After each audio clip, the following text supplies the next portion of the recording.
Hi, I'm Mike Hogue of Transformative Adventures, co author of Growing Free, Financially Resilient and Economically Empowered, and Beauty in Abundance. And I would like to share with you something that has profoundly transformed my life for the better. It's a tool that has been developed by this community over a few decades. And it's something that we were just talking about today. As we're starting the new year, I'm spending a lot of time focusing in on myself, my planning and goal setting. And I have some changes in my life, so I really wanted to focus in on this. And this is a tool, our Transformative Adventures roadmap for a better life, landscape, livelihood. It's an all around design tool that we can use to check in on things. And the real purpose of it is to get clear about what we want and where we want to go. We could also call this a visual representation of my own quality of life statement. It's everything that I think is important about this life, and it's all in one image. And here it is. This is my visual representation of what I think is important and what I want out of this life. It's kind of like a vision board for me. A vision board is that idea in self-help circles where you're supposed to put like yachts and tropical vacations and cruises, big houses, whatever you're supposed to want. And looking at it daily is supposed to help motivate you. Well, this image has everything that's truly important to me, and that has been taught to me and co-developed in my classes and workshops and in my community over a number of years. So in that case, this is really sort of a group sourced picture image we have here, and it's been developed a little bit at a time as a series of sort of nested symbols that we can talk about, and each one represents an important aspect of life and gives us some instructions and ideas and thoughts about those too. So I was actually telling a friend about this who's kind of religious, and she used the word like revelation. This is like a revelation or a transmission. And I thought, that's a wonderful way of putting it, because although I'm not spiritual or religious in the way she is, I feel like this was a transmission to me, a revelation from being in connection with community, from other people who want to talk about these kinds of concepts, who are thinking about the same things in deep ways, and having this discussion with me to help develop these ideas. So that's a nice way of saying that I stole it. But it does feel good. If anything is sacred to me, it's that kind of connection to each other and to nature and to the regenerative work that we're all trying to do. So this could be like a vision board then. It could be something that I use for daily meditation or times when I really want to focus in on thinking about where I want to go and setting direction for myself and my business. And it could just be a simple, quick daily check-in. Looking at this, I'm almost naturally drawn to the parts that call out to me the most, the parts that I need to work on in this symbol. That could be one of the powers of it being symbolic communication, is that it bypasses all of the thinking and all of the ways I've been taught to think about these things and communicates my values back to me directly. Whatever I put into the symbol, it communicates that back directly to me. So all of us who use this can truly make it our own. Another great thing about this being a community work is that if it's missing something, perhaps it's something that you would like to add. And of course, I also don't have a fancy name to call this yet. So if you have ideas about that, you could also contribute to this wonderful sort of group source and group developed tool. So I'm going to give you an overview of how this tool and symbol can be used and how it works and what all of the elements of it are. And then in following videos, I'm going to break this down as a sort of exercise going into the various components. So as I said, I'm going through some changes. It's the beginning of the year, and this is a great time for me to do a lengthy check in with this tool. So let's do it together. At the base level, underneath all of the other symbols, it's like if we put this down on the table, this would be the bottom level. Everything else goes on top of it. This is what I see when I close my eyes, which is really just light and blood vessels through my eyelids and stuff like that. But our brains are amazing. They try to make patterns and symbols out of the chaos. And so I tend to see the set of nested geometric patterns moving around. I think most people probably see something a lot like this. And the point is that everything else that we experience in this life, we experience inside this framework of our minds, right? Anything that ever happens to you, you experience it through your mind. So if we're sort of the miserable SOBs who go around all the time anxious and angry and upset about everything, then it doesn't matter really what's happening on the outside. You're going to be miserable anyway. But if you're the kind of person who can cultivate a calm, strong, focused, relaxed mind that's naturally happy, then everything else that happens, we're going to bring that mindset to it. This mindset will allow us to be better at everything else that we do in our lives too. Bring more focus and attention to it, and a happier, more optimistic outlook, which usually is going to make us more effective and luckier and more pleasant to be around as well. So, the point of this is that I always want to have some way, some tool, some path to work on my mind at any given time. Right now, I have a meditation practice that I work on, and I'm definitely going to be trying to reinvigorate that in the next year.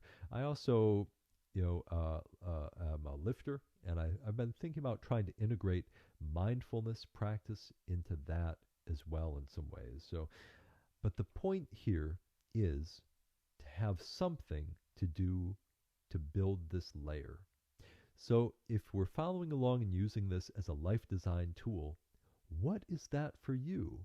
What are you able to do on a daily basis, or maybe a weekly basis at least, where you can spend time working on this one thing that can never be taken away?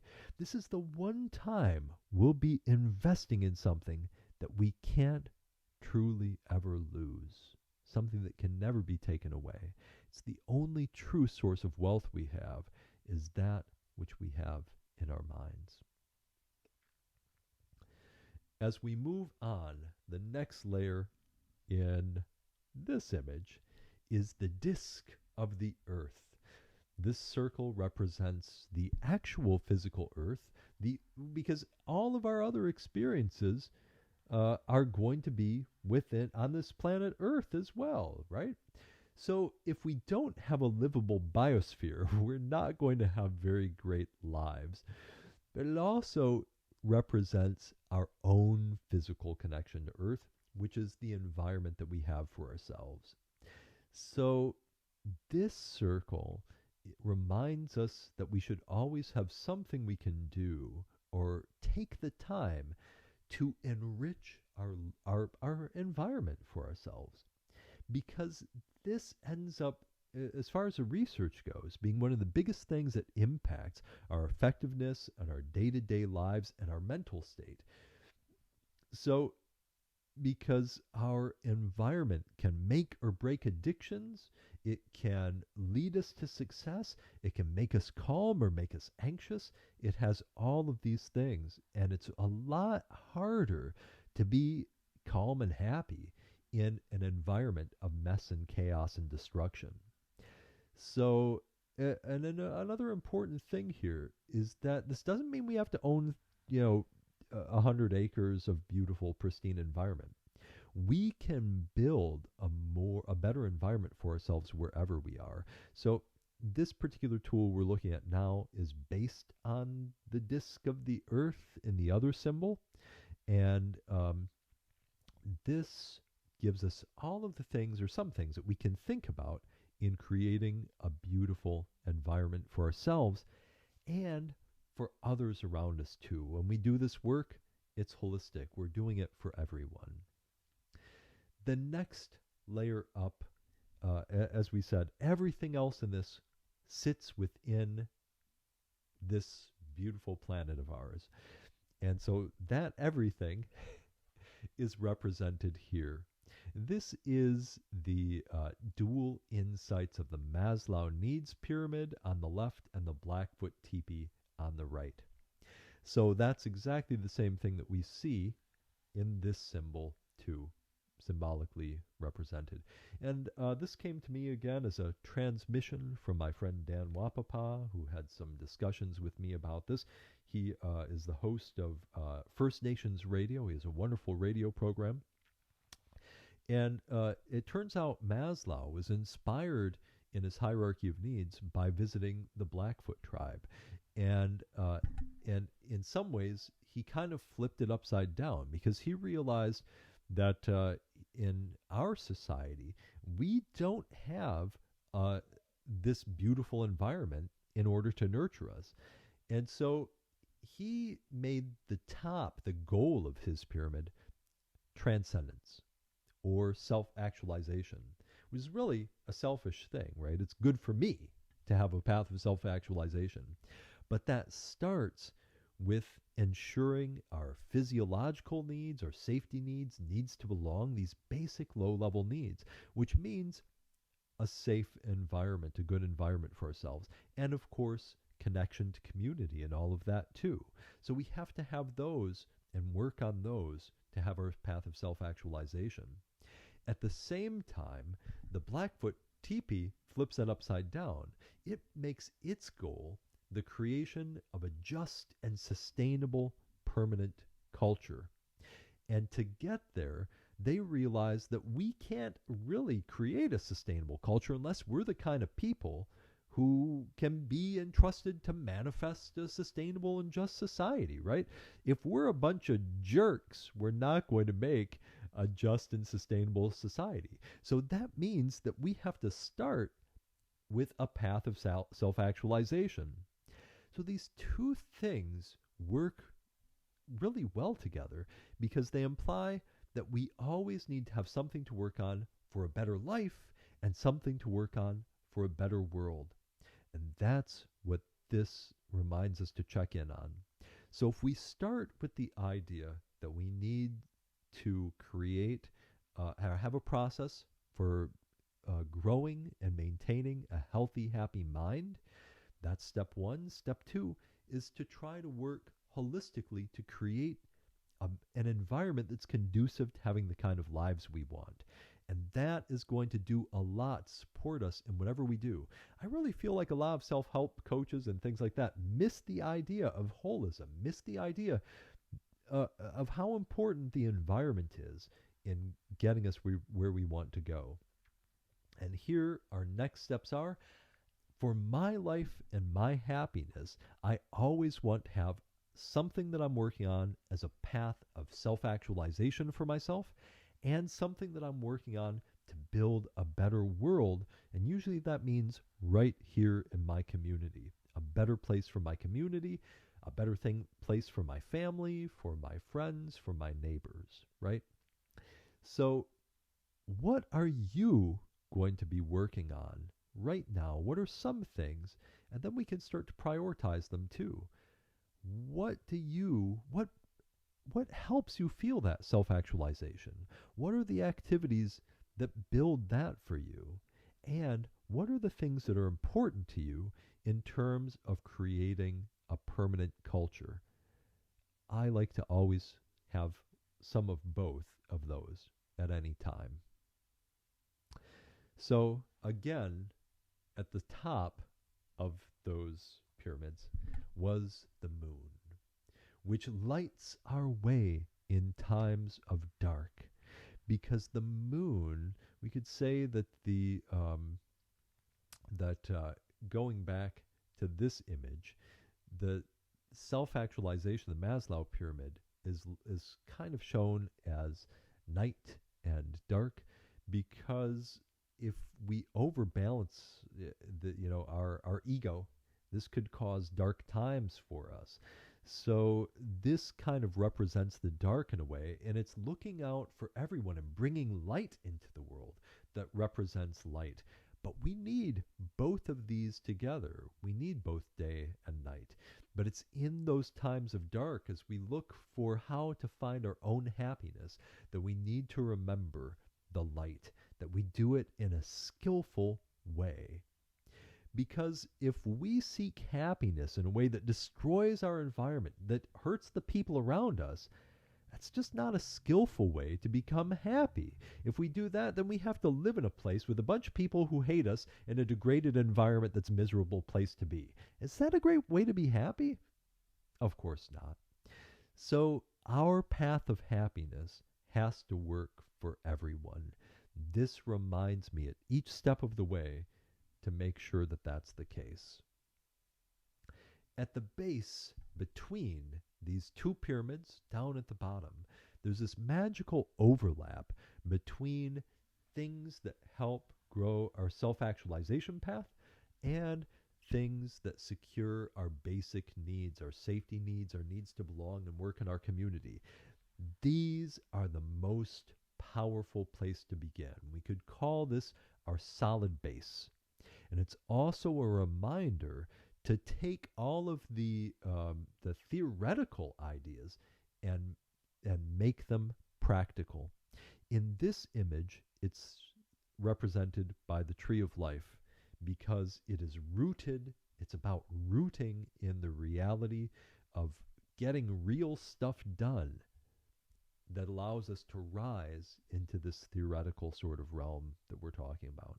So this is a reminder to have a real path, a real set of things that we're doing that both help build that permanent culture and work on self-actualization. I like to have 4 or 5 tangible things, or sometimes at least just 1 or 2, that's a goal that's right here in this area of developing the solid base at any time. So once we have those goals and we have tangible things we want to work on, then we can turn those into a real research-based process for transforming our lives, building great habits, and actually changing. Because all of this theoretical stuff doesn't mean anything if it doesn't lead to real change. And this is the whole point of this symbol. If we just make a goal, a lot of times we don't achieve the goal. The idea is to turn that goal into lasting change, to capture that energy of having a goal in real, meaningful, lasting change. And this, of course, gives us the term transformative adventures. This comes from several concepts like action learning, which teach us that we learn things and change things by actually doing things. So once we have, so for example, one of my goals right now is to make a series of videos and be better on social media at explaining and getting these tools out to people, where a broader audience, where they can be really helpful. Because these tools, I teach PDC, and we do 72 hours, and we talk about farming and no-till and all sorts of great stuff, but it's this material right here that we sit around and we have deep, powerful, transformative discussions about these things. So I want to get these out there and develop them more. So here I am doing this thing.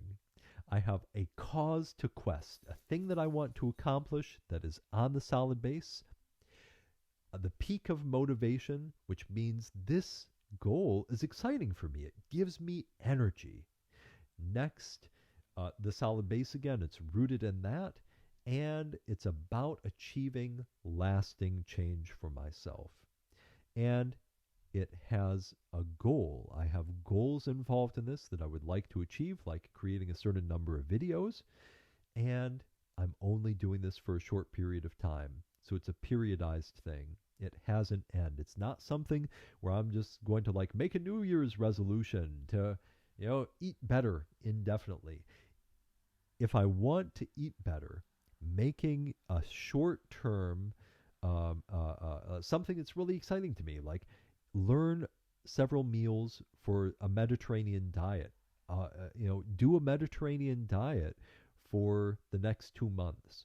And if I can research that and do that and achieve that and actually make that real, just with the idea that I only have to do it for 2 months, I will have learned a bunch of recipes. I will have done some things. I probably would have long term changed my habits. So, this is the power of a transformative adventure. It's exciting to us, it's discrete with an end in mind, and it has a measurable goal. These are the keys to really creating change. So, once we have our sets of goals and things we're working on, we turn them into periodized transformative adventures. Finally, at the top of the pyramid is this transformative adventures symbol for transcendence, a reminder that that we need to always be thinking about what are the things, the mindsets, the dichotomies, the false ideas, the delusions that are holding us back, and how do we transcend those? Again, we see a false dichotomy between dark and light, which appears in a lot of our choices. We often have the idea that this side is right and this side is wrong. And this idea of transcendence is that usually that's an illusion. And we need to be able to transcend that and move outside of that idea of right and wrong to find the real truth. So, this is just a reminder daily when I check in on this, what delusions are holding me back now from where I want to be, and how do I transcend them? What are the challenges that I'm facing right now? What are the things that I'm thinking about and worrying about and anxious about?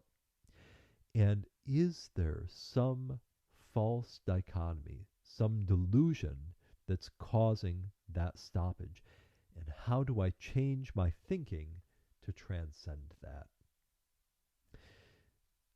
Again, having a life that's focused on transcendence, a life that's focused on learning our lessons from whatever is happening and growing through those lessons is incredibly enriching.